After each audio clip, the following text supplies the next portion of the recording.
Este es el Podcast Nuclear, el programa del Núcleo Pichincha de la Casa de la Cultura. La cultura en Pichincha se construye desde voces plurales. Debatimos, escuchamos y analizamos la coyuntura del sector y las nuevas propuestas para el arte en la provincia. Estás escuchando el Podcast Nuclear.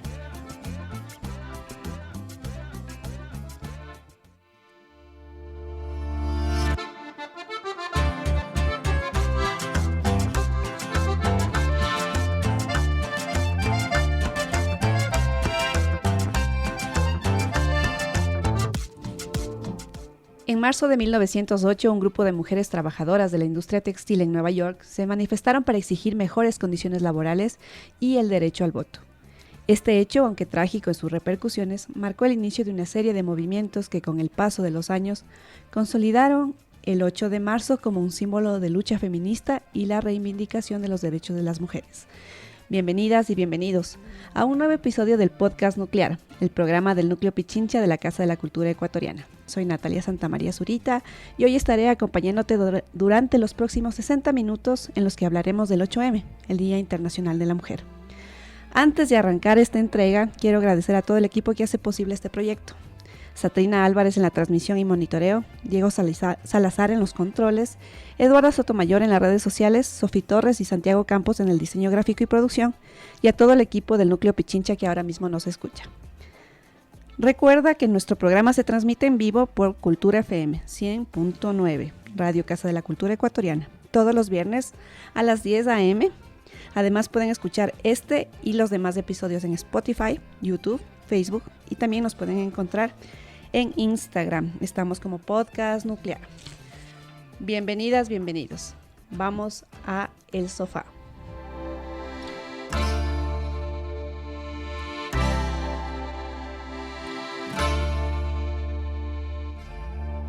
En el sofá. Una conversación cercana con nuestro invitado.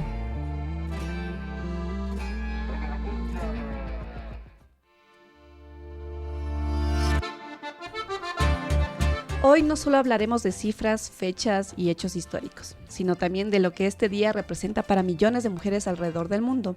Para esto compartiré hoy los micrófonos con unas mujeres maravillosas y talentosas. Valeria Chávez, que está aquí a mi izquierda, y en camino se encuentra María Gabriela Miranda. Valeria Chávez, ¿cómo estás, Valeria? Muy bien, gracias por la invitación. Bienvenida, por favor, ponte cómoda, que vamos a arrancar. Bueno, un poquito de Valeria, les voy a dar información. Valeria es artista plástica marica, neurodivergente, y cuyo trabajo explora la intersección entre neurodivergencia, género y ecología. Utilizando silografía y pigmentos naturales, visibiliza experiencias neurodivergentes enfocándose en su vivencia como autista, con TDAH y ansiedad generalizada. Es creadora de Colaboratoria Antidivergente, un proyecto colaborativo que invita a personas maricas y neurodivergentes a crear autorretratos colectivos promoviendo la autoexploración y expresión libre desde una perspectiva artística y comunitaria. Valeria fue parte de los talleres abiertos del CEA, luego también pasó por la parte de profundización y ahora es parte de las residencias del Pabellón de las Artes con el colectivo 5 Elementos. Corrígeme si me equivoco. No, todo correcto. Listo, Valeria. Cuéntanos un poquito más de tu trayectoria, de tu práctica artística. Bueno, yo en realidad vengo de la academia, yo estudié artes plásticas en la Universidad Central. Sin embargo, cuando yo salí de la universidad salí súper quemada, así como en tanto mis vivencias, asumo ahora que neurodivergentes, a mí como el estar en la academia me quemó y me quitó como todas las ganas de hacer arte, que yo las he venido recuperando como estos últimos años que vengo habitando el Pabellón de las Artes, un poco con el programa de profundización, los talleres abiertos, que me han como un poco encaminado ya hacia una práctica artística más constante y más de lo que quiero y disfruto hacer. Listo, Valeria. Para quienes nos escuchan y quizás no lo tienen claro, cuéntanos un poco sobre el tema de neurodivergencia. Bueno, con neurodivergencias nos referimos como a estas otras formas de ver el mundo, un poco, ¿no? de configurar como el sentir, el pensar, el hacer, como por ejemplo el autismo, el TDAH, la ansiedad, la depresión, como estas son unas otras formas también de ver el mundo, que es un término muy político, ¿no? No es un término médico, es político, con el que ahora preferimos nombrarnos. De acuerdo, y tu paso por las aulas de la Universidad Central, me decías, ¿tienes como alguna particularidad en alguna disciplina, alguna práctica artística en la que te hayas enfocado durante los últimos años? Sí, ahora después, digamos, yo retomo mi práctica artística, un poco casi obligada, por mi tema de salud mental. Entonces, como bueno, todo esto no va a funcionar si tú no empiezas como a hacer cosas. Entonces, como que me obligo a ir a un taller abierto del CEA, que es de silografía, y es aquí como que empiezo a enamorarme un poco de esta práctica. Entonces, he venido como construyéndome desde la silografía este último tiempo. Cuéntanos un poco acerca de la silografía. ¿Cómo es el proceso de la silografía para quienes nos están escuchando y quizás no lo tienen claro? Sí, la silografía es una técnica de grabado en la que vamos como en una base de madera, calando el dibujo con herramientas que se llaman gubias, después se entinta y se imprime en un papel. Esto nos da la posibilidad de tener como varias impresiones de un dibujo, de un cartel, de lo que ya hemos hecho como de base en la madera. Vale, ¿y por qué escogiste la silografía? ¿Qué es lo que te llamó la atención? ¿Cómo conectaste con la silografía? ¿Fue en el CEA o dentro de tus estudios en la Universidad Central?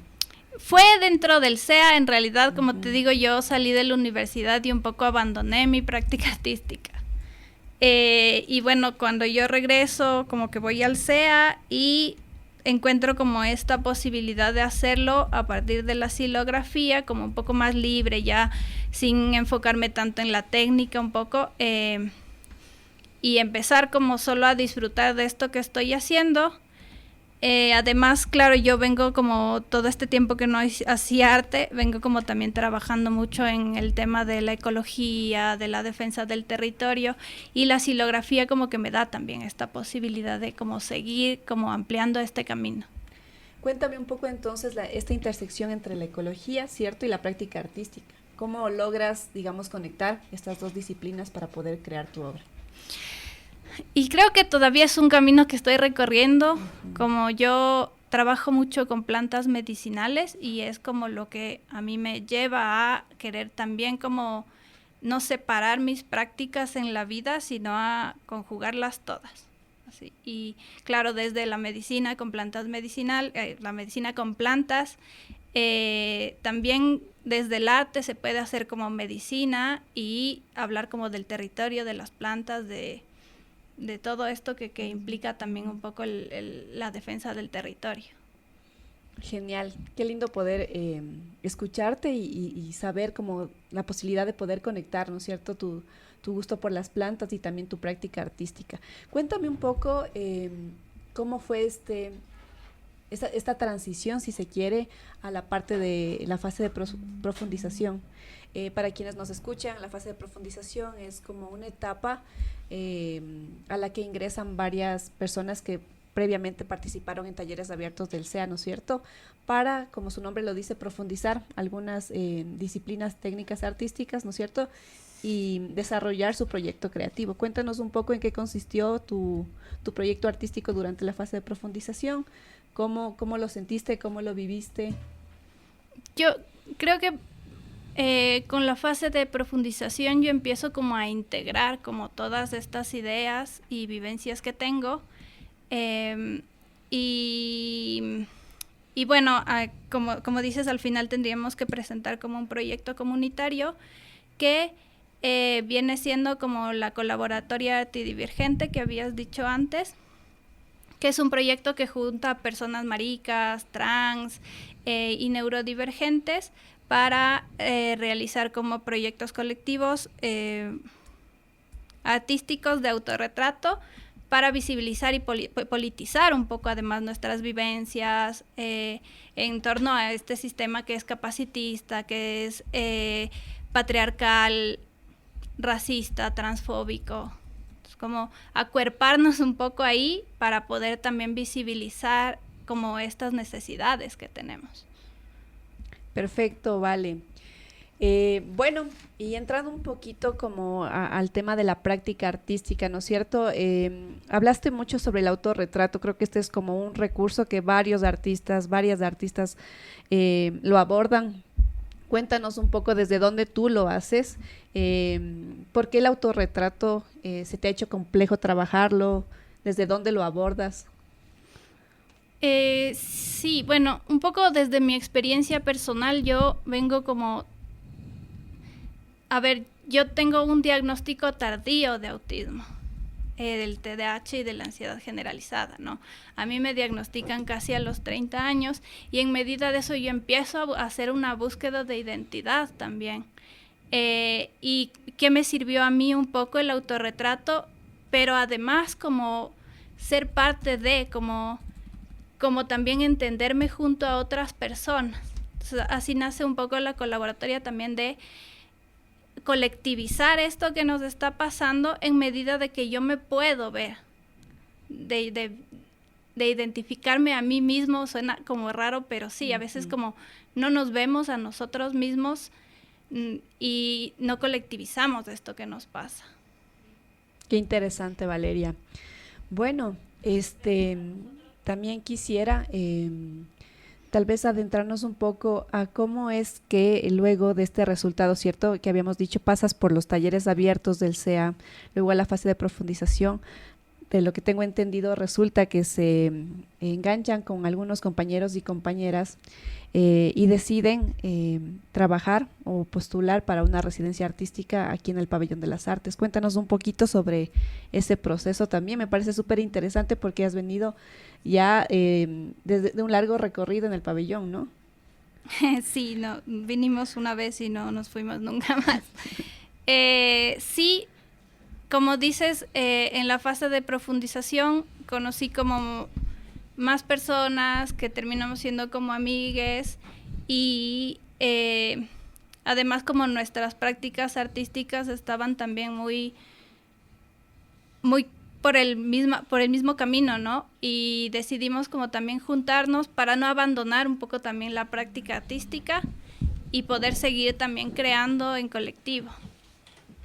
Gracias, Valeria. Y bueno, abrimos el micrófono ahora para María Gabriela Miranda. María Gabriela Miranda nos acompaña hoy en este programa especial por el 8M.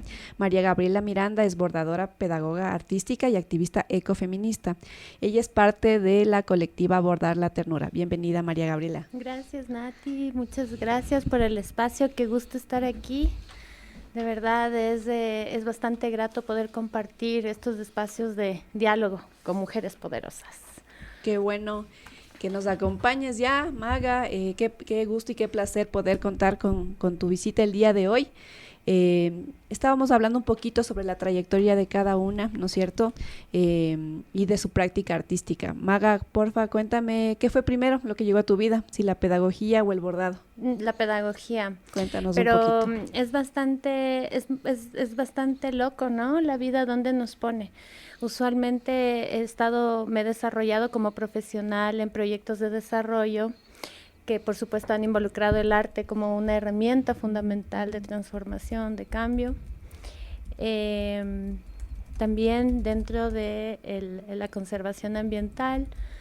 Sin embargo, el camino y los caminos de la vida nos han llevado siempre a los lugares y a los espacios donde debemos llegar. Y es así como llegué al bordado como un espacio de encuentro, un encuentro conmigo misma, primero, y luego el encuentro con mujeres maravillosas, desde donde hemos podido sentirnos libres. Nosotras somos una colectiva diversa, de diversos contextos, que sin embargo, al reunirnos, pues constituimos una unidad, ¿no? Una unidad diversa, una unidad muy rica, un espacio donde realmente nos sentimos seguras, donde nos sentimos libres, donde nuestras voces, nuestras manos, el bordado es una actividad muy corporal y es un acto político, ¿no? Es el acto político de detenerse para realmente estar desde ese detenerse personal, individual, hacia conectarse con el colectivo, ¿no? Es una apuesta profundamente política, personal, profundamente política, colectiva, y que, bueno, nos ha llevado en un camino muy lindo de acompañarnos juntas, de acompañar a otras, a otros, y que ha sido bastante maravilloso, rico. Precisamente eso es lo que quería como llegar a ese punto, ¿no? Más allá de ser como una práctica, ¿no es cierto? Que históricamente ha sido como asignada a las mujeres el tema del bordado. ¿Cómo nos reapropiamos, ¿no es cierto?, de esa práctica y la convertimos más bien en una herramienta creativa, en una herramienta de catarsis, en una herramienta y en un acto político, como tú lo dices, ¿no es cierto? Porque básicamente creo que, no sé, tal vez tú, Valeria, has tenido algún acercamiento al bordado. En mi caso, lo hice por un tema escolar. En el cole. Sí, claro, y una escuela de monjas, ¿no es cierto? Además, entonces tenías que como continuar con el legado que se ha asignado históricamente a las mujeres, que está en nota del cuidado, del sostener el hogar, desde las prácticas, ¿no es cierto?, de casa. Entonces, ¿cómo es que se reapropian, ¿cierto?, desde esta práctica y la resignifican? Bueno, como tú bien dices, creo que la mayoría hemos tenido como esta experiencia en el que nuestro acercamiento, digamos, al textil, a la aguja, al hilo, ha sido como desde la imposición, ¿no? Como en el cole, que todos hemos tenido estas clases de bordado, de coser y de hacerlo. Luego, tal vez también la exploración artística nos ha permitido también como tener acercamiento a estos materiales. Sin embargo, este espacio es fundamental porque lo hacemos desde el cuidado. Y el cuidado significa la libertad, el cuidado significa la atención, la autoobservación, el descansar, el parar un ratito. Que imagínate, ¿no? Vivimos en un sistema que constantemente nos está obligando a avanzar, a ser productivos, a que cada vez se desarrollan más herramientas que nos permiten hacerlo todo nosotros solos. Y no conectarnos con la gente, no sentarnos a conversar, no estar. Inclusive nos aleja, es muy loco porque en este proceso de desarrollo humano tan así desbordado en el que estamos, lejos de permitirnos un desarrollo personal, es permitirnos un desarrollo profesional, un desarrollo dentro de este sistema, pero nos aleja muchísimo de lo que de adentro, ¿no? Entonces, para nosotros el bordado, juntarnos, primero a sentarnos, a estar, a pensar, a permitirnos un tiempo de poder tener una claridad de los materiales, las texturas, los colores, poder conectar con eso, es esta libertad, ¿no? Que es muy rico, porque a veces dices, ay, no, pero ¿y qué voy a hacer? O sea, porque ya no tienes esta costumbre de alguien que te esté instruyendo y obligando a hacer algo, que te dé una comanda, ¿no?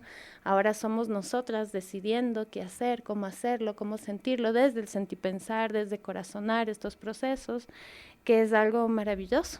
Y como lo vuelvo y lo repito, o sea, es un acto político muy, muy, muy, muy profundo.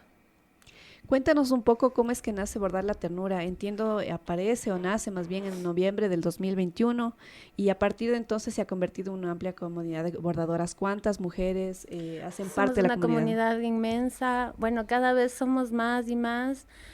Nosotros sí, nació en el 2021 a partir de una acción colectiva que también se hizo, que fue impulsada por el colectivo Llama en la Fundación Museos de la Ciudad, pero a partir de eso, pues nos dimos cuenta que podemos juntarnos, a sentarnos a bordar, a sentir, a permitirnos crear, a permitirnos conversar, también a permitirnos solidarizarnos con las diferentes luchas, ¿no? Porque todos estamos atravesados por un sistema violento que nos llega de alguna o de otra forma. Entonces es así como fuimos caminando, nos fuimos juntando.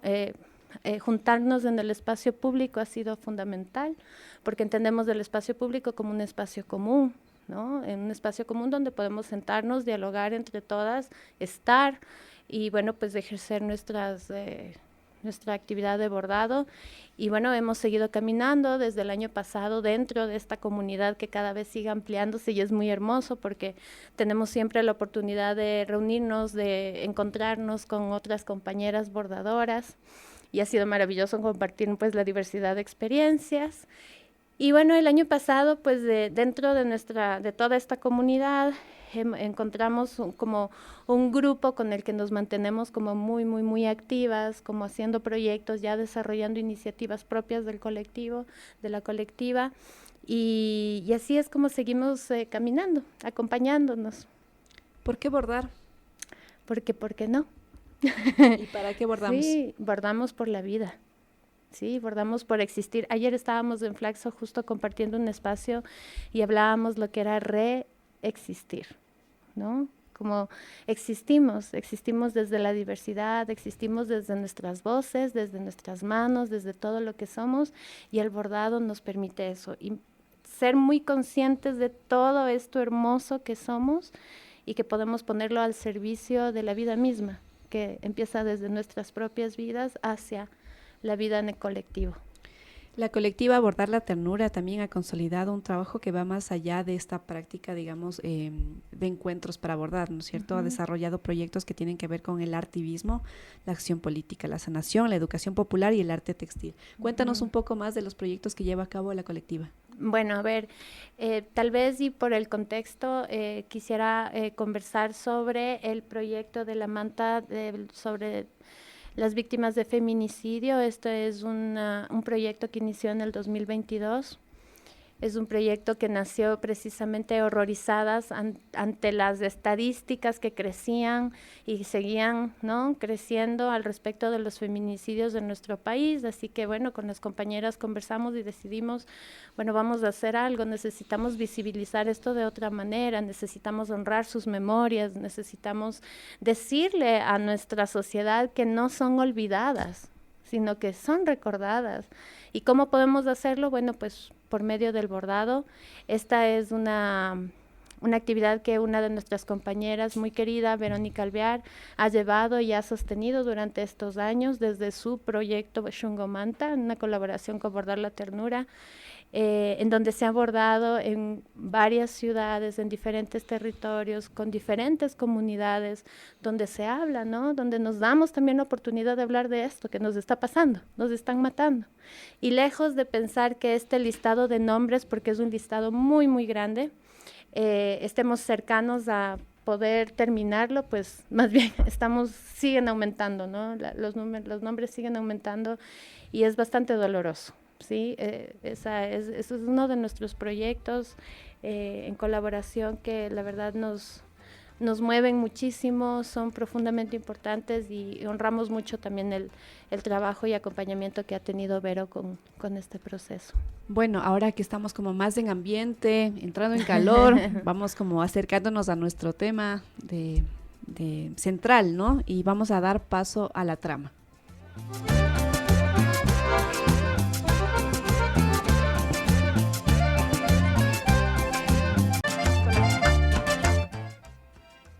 Bueno, estamos de regreso. Esta es la parte musical. Le queremos dar paso a un trabajo extraordinario. Magus es un proyecto musical de pop funk latino con letras cargadas de energía que exploran la identidad y el deseo de ser quien realmente quiere ser. A través de una propuesta fresca, vibrante, nos invita a dejar atrás las barreras y sumergirnos en el viaje sonoro donde la música se convierte en un canal de transformación personal. Magus Carrasco es cantautora ecuatoriana que fusiona géneros como el funk, soul y ritmos latinos creando un sonido fresco y auténtico. Hoy escuchamos aquí en el podcast nuclear La soledad de los despiertos.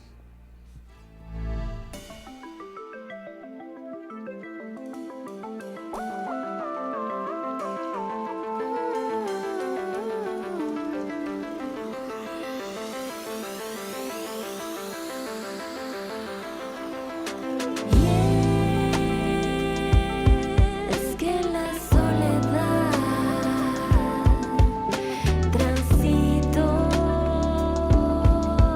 para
Es momento de la pausa. Pero enseguida volvemos en el podcast nuclear.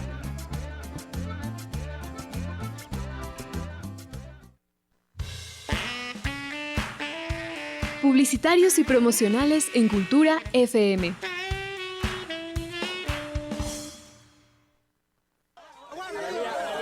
Butaca 109. Butaca 109. El concierto de los grandes artistas. 1, 2, 3, 1, 2, 3, 1, 2, 3, 1, 2, 3. Enciende la radio. Ponte cómodo. Butaca 109. Sube el volumen y disfruta. En concierto. ¡Hola! Aquí. En Cultura FM. Llegó la hora. De lunes a viernes, de 10 a 11 de la noche.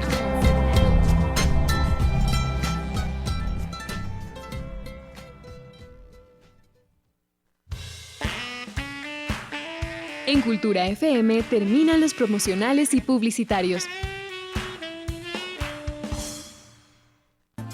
¿Nos extrañaste? Ya estamos de regreso en el podcast nuclear. Más que luces, Más que show, cultura también es acción. Estás escuchando el podcast nuclear. La trama. Donde las papas queman y las dudas se despiertan.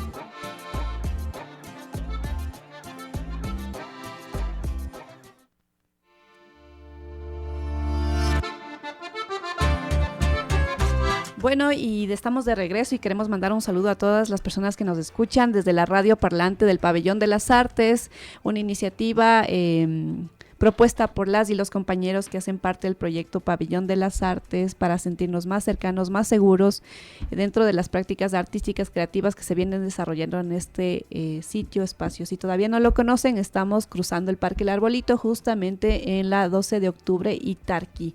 Hay varias propuestas artísticas, talleres, y para más información pueden visitarnos en las redes sociales como Pabellón de las Artes. Y bueno, de regreso al tema que hoy nos convoca. Les quiero contar que en enero de este año solo el 26.7% de mujeres en Ecuador registró tener un empleo adecuado, es decir, que trabajen 40 horas a la semana y por el que reciben menos de salario básico. Esto según la encuesta nacional de empleo, desempleo y subempleo del 2025. Y en el arte, pues no es distinto. A nivel mundial es un sector altamente precarizado. De acuerdo a la OIT, en países de ingresos bajos y medios como en Ecuador, hay más mujeres jóvenes en el sector cultural, pero su situación es más inestable que la de los hombres. Datos curiosos. Vamos entrando en detalles y nos acercamos a lo que nos permite este encuentro del 8 de marzo. Un día que no solo es una conmemoración, sino también un llamado a la acción, reflexión y sobre todo a la lucha por la igualdad de género en todos los ámbitos de la vida. Mientras estábamos en la pausa, conversábamos con Maga sobre la arpillera que se construyó, ¿no es cierto? Un manifiesto de la Asamblea Nacional de Mujeres Lideresas de Pueblos y Nacionalidades. Cuéntanos un poco sobre esta acción, dónde fue, dónde podemos conseguir también información. Nos parece súper interesante cómo se dio este encuentro y sobre todo esta acción política. Bueno, para nosotros fue maravilloso ser invitadas a desarrollar una metodología que permitiera facilitar el espacio, el Encuentro Nacional de Mujeres Lideresas de Pueblos y Nacionalidades del país. Entonces, imagínense ustedes, ¿no? En territorio, a nivel nacional, en el contexto en el que vivimos, con las estadísticas que acabas de leer, con una sociedad ultra machista, ¿no? Donde un patriarcado así que nos atraviesa, pero por todos lados. Entonces, ser lideresa en territorio, ¿no? En el campo, ser lideresa en los espacios donde los derechos humanos son vulnerados, ¿no? Entonces, el desafío que es ser lideresa y luego lograr tener este espacio, un encuentro nacional de todas estas mujeres maravillosas, lideresas de todos los de todos los territorios que comprenden el territorio ecuatoriano. Para nosotros fue un honor ser invitadas a desarrollar esta metodología y no podía ser de otra manera que no sea abordando Porque el bordado es un proceso horizontal, es un proceso que nos permite a todas hablar desde un mismo lugar, desde una calma, desde mi voz, ¿no? Compartida y en el encuentro con las voces de las otras. Ahora, fue un reto realmente, esto fue en Manabí, en las Tunas. Fue un reto por muchas cosas. Primero, movilizar a todas las mujeres hacia ese territorio hermoso que nos recibió, un territorio huancavilca también, y luego tener una jornada en que todas las mujeres pudieran sentir y saber que sus voces eran escuchadas. Ahora, imagínate 200 mujeres, 210 mujeres que participaron, tomar el uso de la palabra en una jornada es, si nomás aquí en pequeñas reuniones es como bastante complicado, ¿no? Pero desde la visión de las comunidades, de las bases en que todas las voces deben y son escuchadas, bueno, pues esta metodología nos permitió justamente eso, que todas las mujeres pudieran ser partícipes de la toma de decisiones caminando hacia la construcción de este manifiesto de la Asamblea. Entonces, se abordaron 5 ejes principales, el territorio vida, porque todas coincidimos que, bueno, nuestra vida está desarrollada y completamente conectada con el espacio donde nosotras vivimos, y las mujeres somos quienes, las mujeres y la tierra, ¿no? Este proceso de subordinación de nuestros cuerpos también, ¿no? Lo compartimos. Entonces, bueno, territorio vida, también hablamos de la salud comunitaria, de la justicia social, de la no violencia contra la mujer, de la participación política dentro de las comunidades de la mujer. Fue maravilloso, tuvimos una jornada y media de un trabajo muy intenso, pero siempre el bordado fue pues nuestra línea de conexión, ¿no? Nos fuimos tejiendo todas participando y fue maravilloso. Logramos un producto muy chévere, es una arpillera de 360 por 360, es bastante grande, en donde se ven reflejadas tanto las necesidades, las demandas, como también las resoluciones de este espacio que imaginamos como mujeres, donde realmente nuestros derechos sean respetados, donde realmente podamos, en el caso de las lideresas, desarrollarse con completa libertad, ejerciendo pues su liderazgo, ¿no? Sin sentirse atacadas, vulneradas dentro de sus propios espacios de liderazgo. Y bueno, fue maravilloso. Al final el producto que salió, pues obviamente tenemos este manifiesto, pero las compañeras estábamos todas realmente felices porque la arpillera está ahí. La arpillera menciona, tiene el registro de las manos de las compañeras, de las voces de las compañeras, abordando estos 5 ejes que tampoco son muy fáciles de abordar. Porque, vamos, hablamos nuevamente desde la diversidad y desde cómo cada una de las compañeras, de nosotras, sentimos la vida y cómo lograr encontrar acuerdos comunes, ¿no? Entonces, fue maravilloso poder llegar a lograrlo. Realmente es histórico, es la primera vez en Latinoamérica que de hecho se considera una práctica de bordado para el desarrollo de un manifiesto, así que estamos muy contentas. Esto va hacia Naciones Unidas, precisamente a la CEDAW, así que bueno, pues fue una experiencia inolvidable. Se hace urgente reflexionar en torno a la reivindicación de los derechos, ¿no? Y el arduo trabajo para lograr igualdad en condiciones en sociedades profundamente injustas, machistas. Vale, yo quería preguntarte, ¿cuán complejo o complicado se ha hecho como tu desarrollo, ¿no es cierto?, tu práctica artística siendo mujer, ¿no es cierto?, siendo mujer marica neurodivergente. Creo que es muy complejo, como hay ahí como una doble vulnerabilidad en la que estamos como siempre fluctuando, ¿no? Y nos deja siempre como por fuera de las posibilidades de un trabajo digno, un trabajo justo, cuando no hay adecuaciones, cuando muchas personas neurodivergentes, maricas, ni siquiera están pudiendo terminar sus estudios. Entonces, ¿cuál es la posibilidad de trabajo que tenemos? Además, con, digamos, el presupuesto de la cultura siempre es lo último que se piensa en los gobiernos, mucho más en un gobierno de derecha. Para contarles un poco también, la colaboratoria, a pesar de que ganó como una beca de un fondo para que se realice el proyecto, mientras el Estado no desembolsa esto, tuvimos que juntar un poco voluntades para poder hacerlo, ¿no? Así a los amigos de ve, te pago cuando nos paguen, y de igual prestar como el dinero para los materiales, porque presupuestos no hay.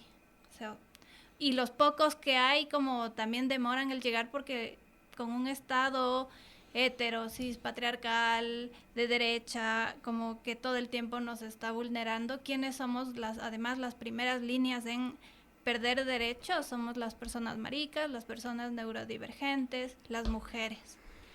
Entonces creo que es súper complicado como acceder al mundo laboral, mucho más en las artes.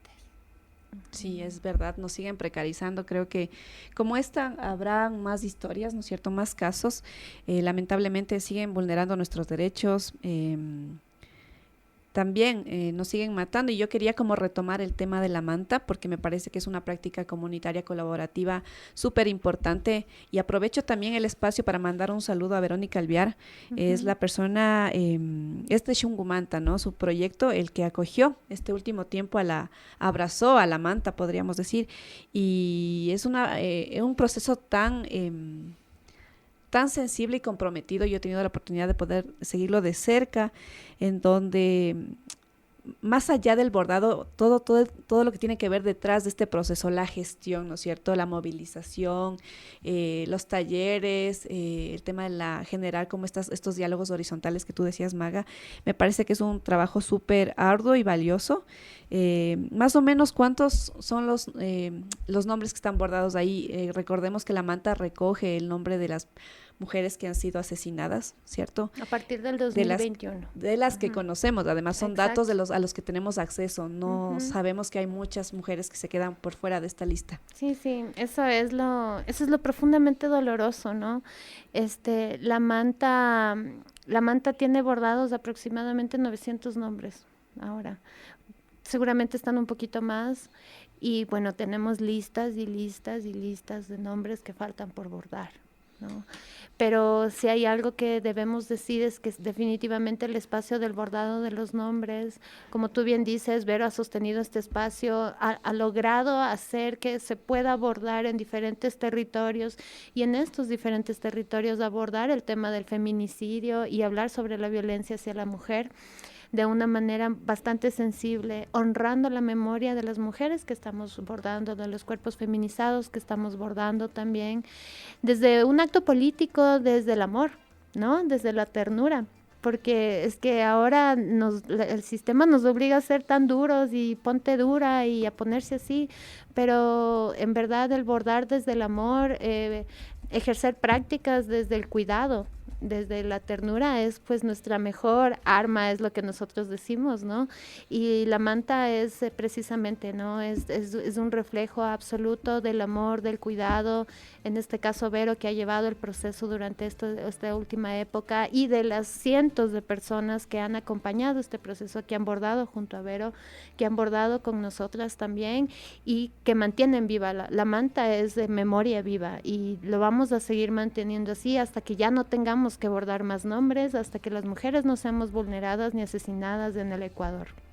El arte tiene un valor más allá de su precio en el mercado. Como el trabajo de cuidado, el arte sostiene aspectos fundamentales de la vida, alimenta la creatividad, el pensamiento crítico, y construye comunidad y teje memoria.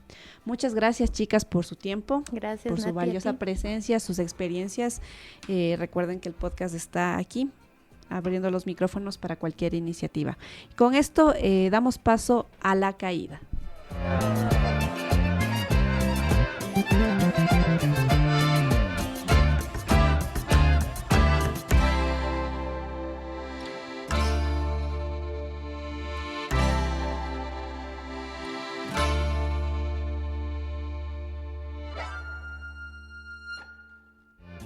La caída, para que no te pierdas la agenda cultural de la semana y las novedades del Núcleo Pichincha.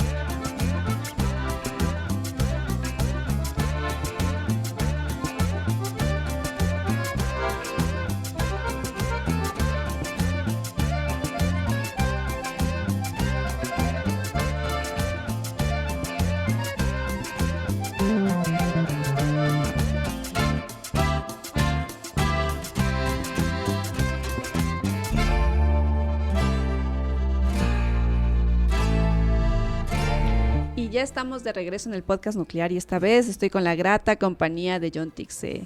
Bienvenido, John. Muchas gracias. Primeramente agradecer al pabellón, al Núcleo Pichincha por la invitación y por poder formar parte de este espacio cultural de radio también. Conozcamos un poquito sobre John. John inició sus estudios de danza a los 15 años, especializándose en danza contemporánea y mestiza.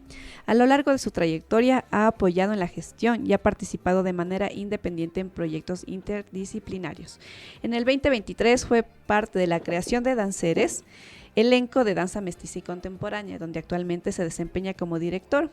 Desde entonces ha gestionado eventos, un festival y diversos proyectos comunitarios. Bienvenido, John. Cuéntanos un poquito sobre Danceres, ¿cierto? Que hace parte de las residencias del Pabellón de las Artes. Sí.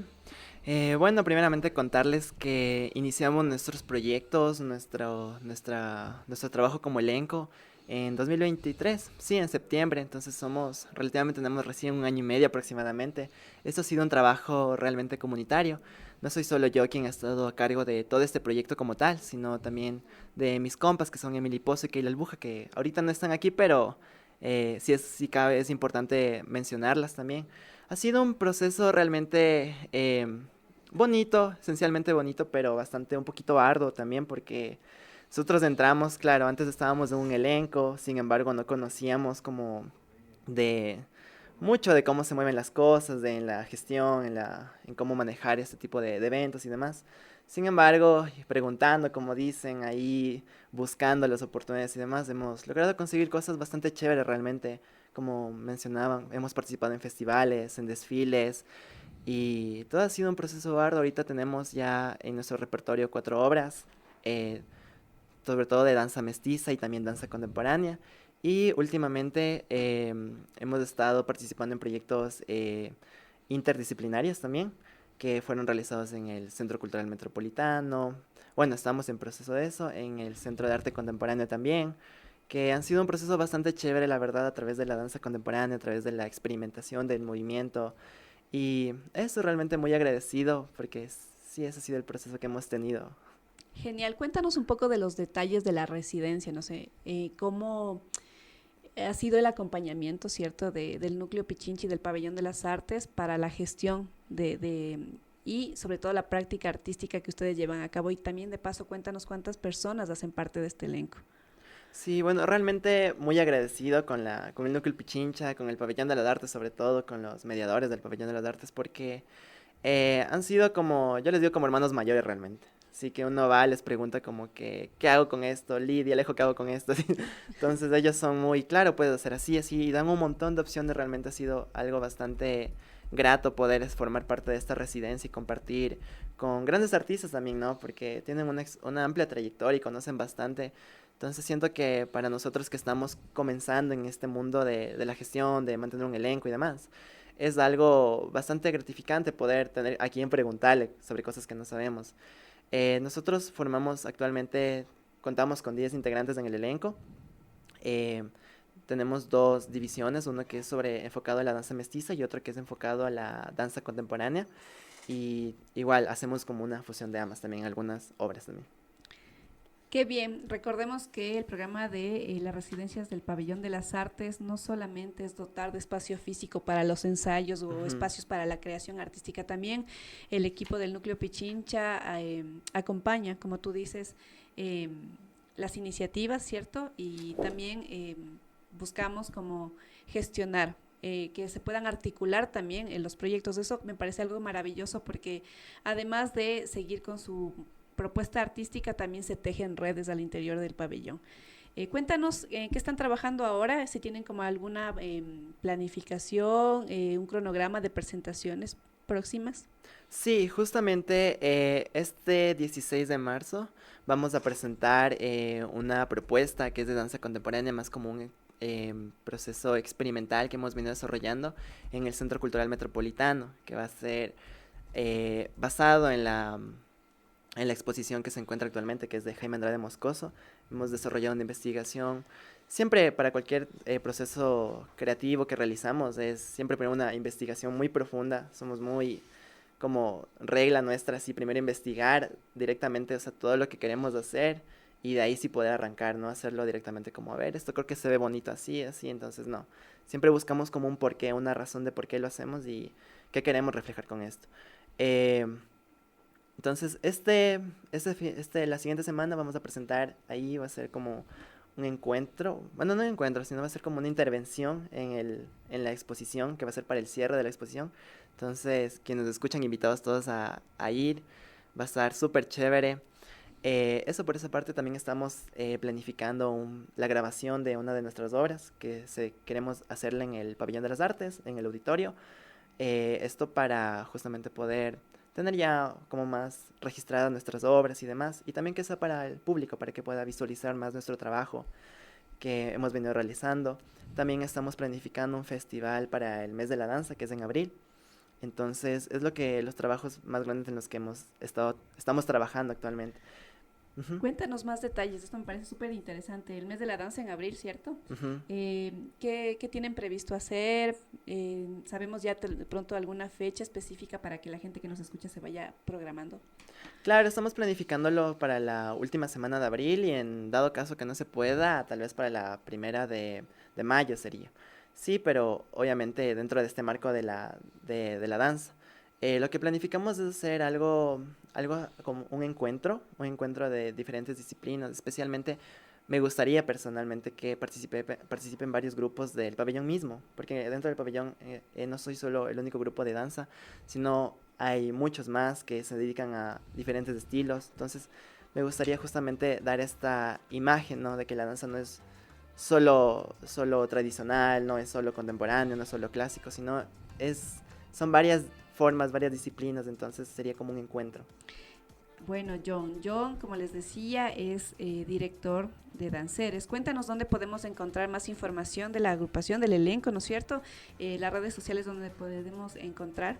Claro, nos pueden encontrar en Instagram, Facebook, TikTok, nos buscan como Danceres EC o Danceres y nos van a encontrar directamente.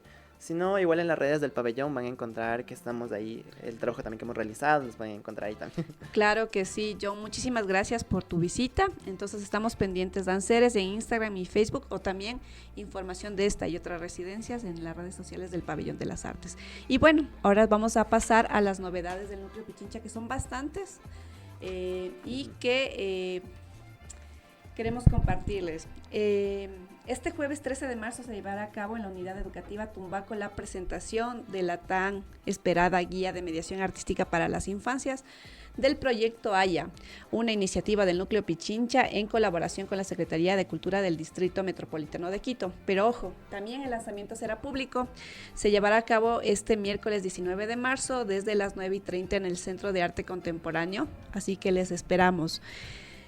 Este sábado, tenemos también novedades para este sábado. Todo está listo para este fin de semana. Arrancamos con el segundo ciclo de Programa de Gestión y Economía para la Cultura, que se llevará a cabo este sábado 8 de marzo.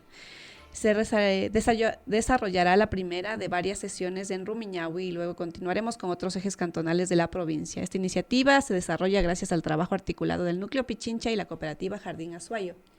Y también quería contarles, si también pudieron ver en nuestras redes sociales, la semana pasada se inauguró Bitácoras del Pabellón, una muestra que nos acerca a los procesos creativos de investigación y formación de las y los residentes del Pabellón de las Artes.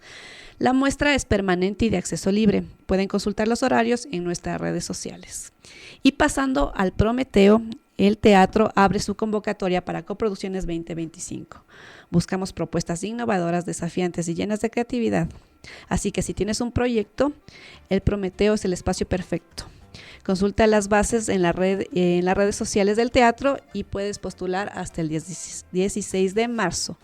Y para finalizar, quería comentarles que se llevó a cabo la impresión de las obras ganadoras de la convocatoria pública del 2024 de Pichincha en Libros. Nos preparamos también para el lanzamiento, que será el 27 de marzo. Las obras estarán disponibles en las 13 librerías aliadas de nuestro plan de circulación y distribución, la Ruta Librera. Pueden consultar más detalles en nuestra web.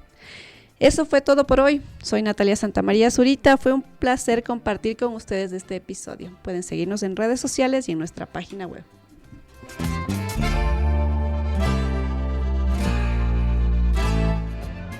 Gracias por escucharnos en el Podcast Nuclear, el programa del Núcleo Pichincha de la Casa de la Cultura. Escucha todos nuestros episodios en Spotify, YouTube y